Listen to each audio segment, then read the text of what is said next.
Hello everybody. Just takes us a minute here to set this up with the new format. Pop out.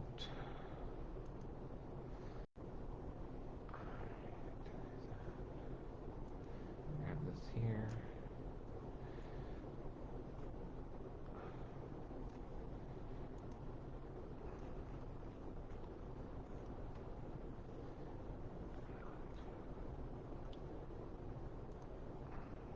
Move this here. We're going to do comments. Pop out. Put this in here. And then make it half the size, he said. Like that. But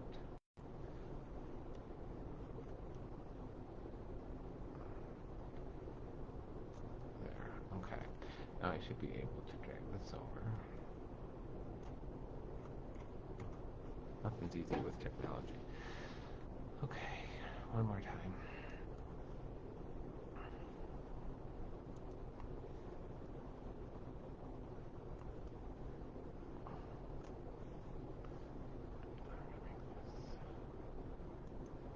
Okay, that's better. That's a little better.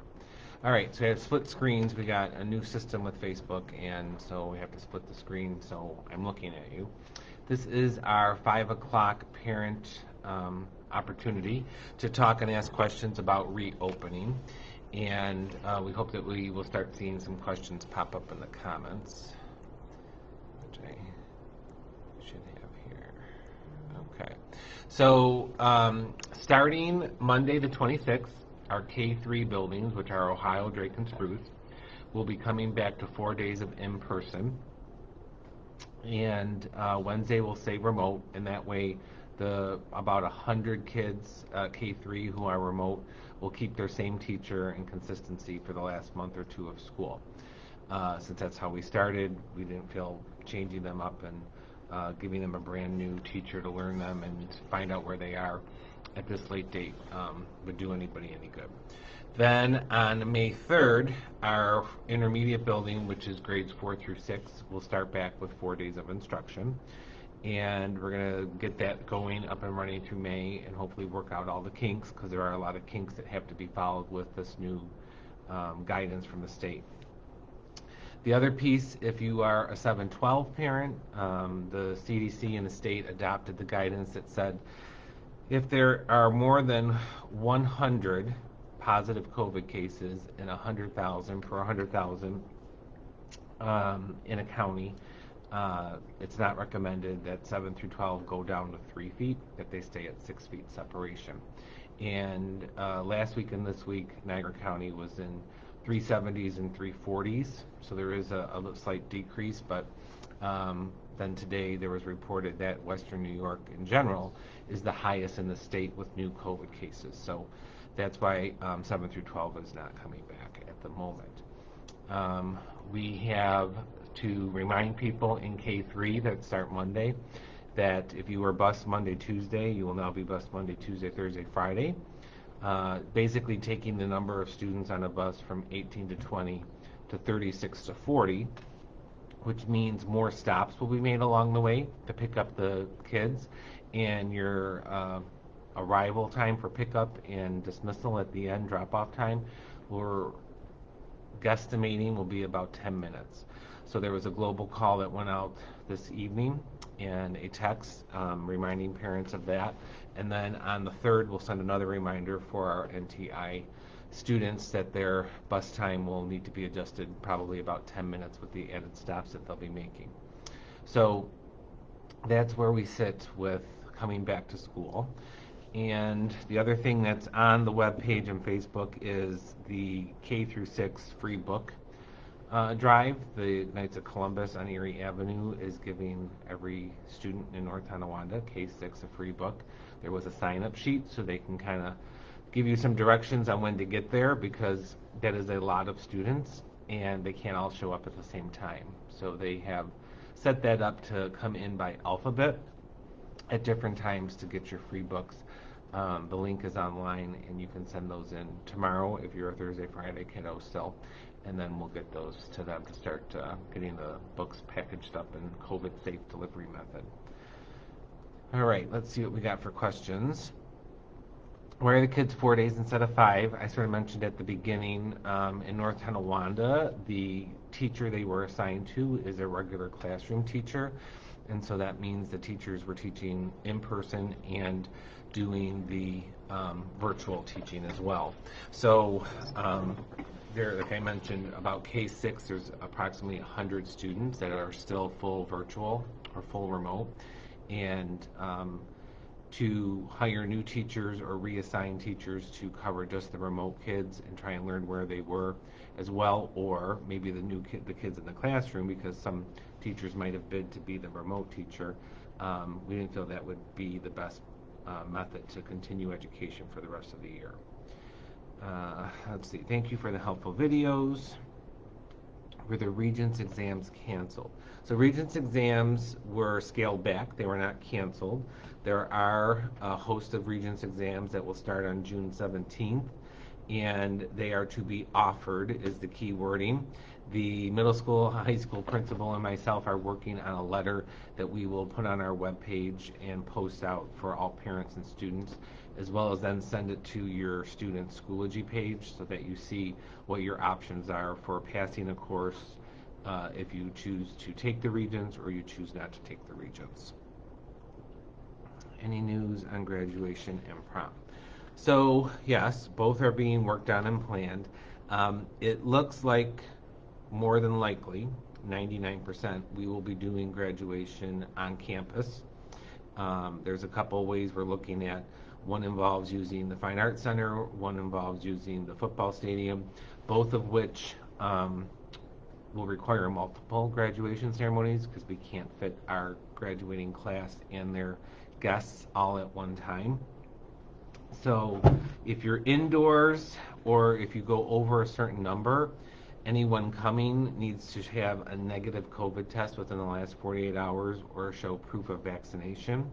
So we don't want to be turning people away who don't have the right identification on the day of graduation. So we'll probably go with smaller graduation ceremonies that do not require that. But Mr. Fisher was meeting with the senior class officials, president, vice president, treasurer, and that from them, and going over the regulations we have to follow from the state and seeing what the students would like. And then we'll be presenting that to the public and the board very soon. Prom is scheduled to be at the Wolitzer Building. The Wolitzer Building does have an outdoor venue area as well as indoor, but once you start serving food and meals and sitting people down, again, most of it is due to testing or negative COVID test, and your numbers are still limited. So the prom advisors and that committee are working with them to see if there's how many can come and when. And we have a little bit of time because that's in June, but we know that people need to plan with outfits for that as well as probably transportation. So we'll be making an announcement on what it will look like or if we can even have one probably mid-May.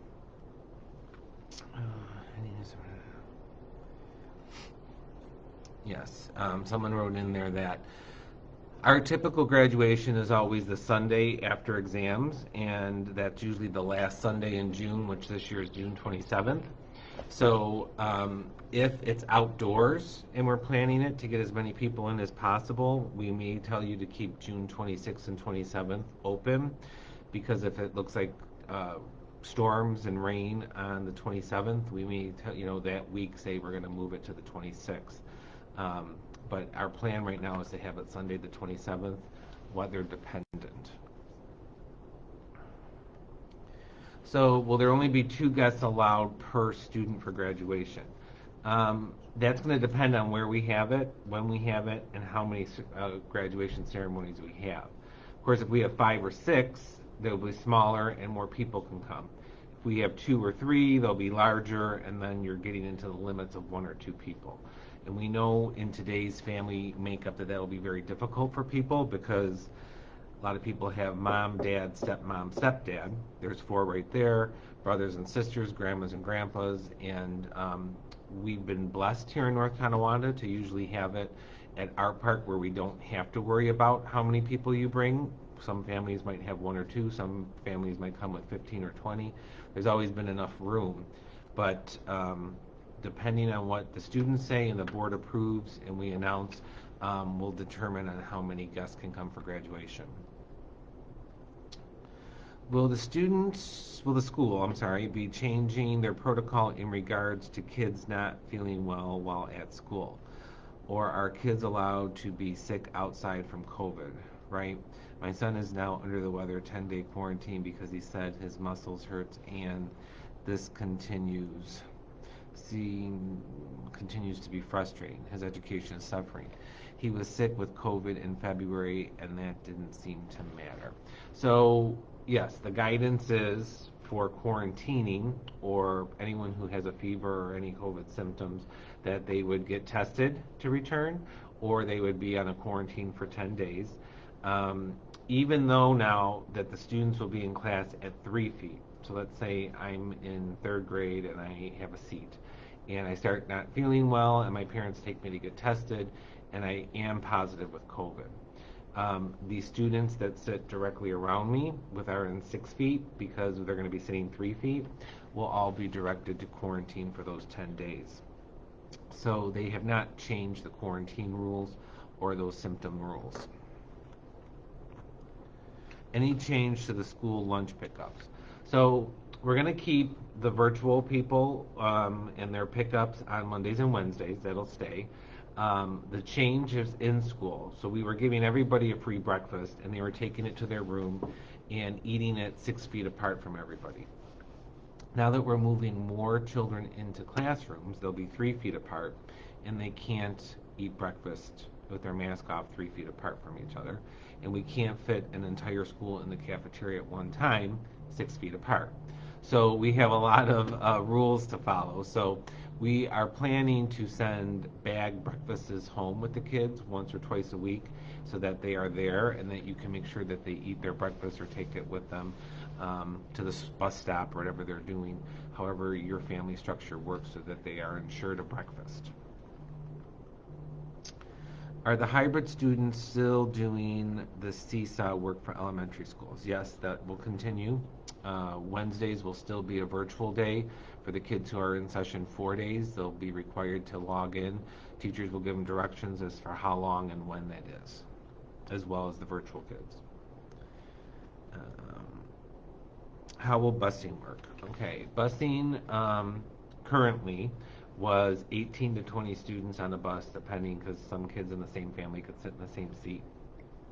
And basically, with Monday, Tuesday, Thursday, Friday kids coming, that's always been the max on the bus. So we doubled that to 36 to 40. They have to wear a mask, they'll have assigned seats, and that is how we're taking students to busing K3 and then 4 through 6 when that starts the following week on May 3rd. So the issue is that on Monday, Tuesday, because it was by alphabet, they maybe only had to stop 10 times to pick up kids. But the regular route was 15 stops or 20 stops, and now that they have the Monday, Tuesday alphabet and the Thursday, Friday alphabet, they'll be making all the stops on that regular route, 15 or 20. So the time that the bus gets to you could be earlier or later by 10 minutes. And it's going to be a lot like September, unfortunately, until we work out the kinks and families get used to coming out every day. It'll take us a week or two to get that smooth. So we appreciate your patience in advance for that. Do parents need to quarantine if a child has to? So more and more people qualify for the vaccine. And if you have been fully vaccinated, you do not need to quarantine. If you had a COVID positive test in the last 60 days, there's so many days rules about that, but if you were COVID positive recently, I believe it takes you out 30 to 60 days that you do not have to quarantine. If you have not gotten vaccinated or you have not had COVID and your child tests positive for COVID, then yes, you would need to quarantine. Any word if school will be back to normal next year? I know it's early, just curious. So that's everyone's question, and we've asked the Department of Health to give us some insight. And he said that as much as he would like to read his crystal ball and tell us the future, he does not know. He is a little concerned that the number of people coming for vaccinations have dropped off. He feels there's still more out there that could be coming that aren't, now with the new age limits and everything that changed. And that they're seeing more cases of people testing positive with COVID who have been vaccinated. So at some point, I feel, my personal opinion, I'm not a doctor or work for the state health department, is that COVID will become like a flu, where even if you get the flu shot, you could still get the flu that year, right? Because there's different variants of it. And at some point, our goal is just not to make people hospitalized because of it. And what I'm hearing is that if you take the vaccine, you could still possibly get COVID, right? It's only 90% or 90 some percent effective, but you should not get severely ill where you would need a ventilator or be in the hospital or worst case scenario, die. So I think once they feel comfortable in the state and the country that it is no more dangerous than a flu, we'll get back to normal. So I'm hoping for that sooner than later. Hello, what's going to happen as far as the senior prom and graduation? I already said that a few times, but I'll give you the 2-second version. Graduation is being planned for June 26th or 27th, depending on a rain day, probably outdoors at the football stadium. The details of how many graduation ceremonies and how many guests can come have not been confirmed yet. Prom is working with the Wurlitzer. The Wurlitzer building knows that we want to have a prom. They know what the state guidelines are, and they're working with us to see if there's any way to creatively do that. And as soon as we get to a kind of a drop dead point of mid-May, we will let everybody know if there will be or won't be. Thank you. Not everything is COVID related when not feeling well. A 10-day quarantine is extreme if the kids, just need a 10-minute break at the nurse's office. I'm asking if kids can just be sick, not COVID related. Is there someone I can discuss this with over the phone? You can call my office and you can discuss it with me at length. You could talk to Mike Tambroni, who works with the nurses and our pediatrician on a more daily basis. But that is the problem with COVID, right? I could just be sick with a cold, or it could be a symptom where I'm a carrier and I don't know it. You could have COVID and test negative and just have the symptoms. So that's why we're in a pandemic, and that's why they call it that. And to be safe, I don't know that anyone's going to just say that student is just sick, even though they tested negative. So if you want to really make a change to that rule, it would not be myself or Mike Tambroni. It would be the Niagara County Department of Health would be where you want to start, and their number is on the webpage. So thank you. So yes, Mike's telling you what the latest rule is. That's Mr. Tambroni that I mentioned that you could talk to. You have the option to get an alternative diagnosis from a pediatrician, seasonal allergies, strep throat, etc. And we do accept those because the doctor will say this is his normal allergy season, blah blah blah. District would require documentation from the doctor. This would be accepted pending approval, and the child would not need to test for quarantine. So yes, there are people who have an inhaler and are asthma, and they have these conditions. The doctor could write that this is, normal for them. But if your child doesn't have a condition and that's not normal, but they just have a cold, I don't know that the doctor's going to write that out, that this is the normal cold for them without testing them. I think a big issue now with symptoms is the fact that it is already allergy season, so they can have stuffy nose and cough from that, and that is all it is. Yep, that's where we are. That's where we started last March, when we closed down. Nobody knew exactly which way it was going to go, and it is a problem. But we don't make the rules; we just try to follow them and keep everybody safe. If here's the reason why. So if I make that decision, yep, this kid's just sick, let him in school, and he's really a carrier and doesn't have any other symptoms, and then other kids get sick, and through contact tracing they determined that it was him, um, nobody wants to be me in that scenario. So we follow the Department of Health and we take care of it that way. So I will bring it up again and let them know. I know that all school districts, not just North Tonawanda, are suffering with that and following that rule. So when they make that change, all school districts will jump on it. Correct. Someone said hybrid isn't an option anymore. It's either 4 days a week or all virtual, and that is correct. It's our first step back to like normalcy in September, so that teachers can't be to teach in 3 different ways. So choose a stretch, and this will keep the kids with their teachers till the end of the year, and then we think that's a great idea. But we don't think having 3 different symptoms of in and out of hybrid and virtual in 4 days would work. So you're either going to be 4 days or you're all virtual.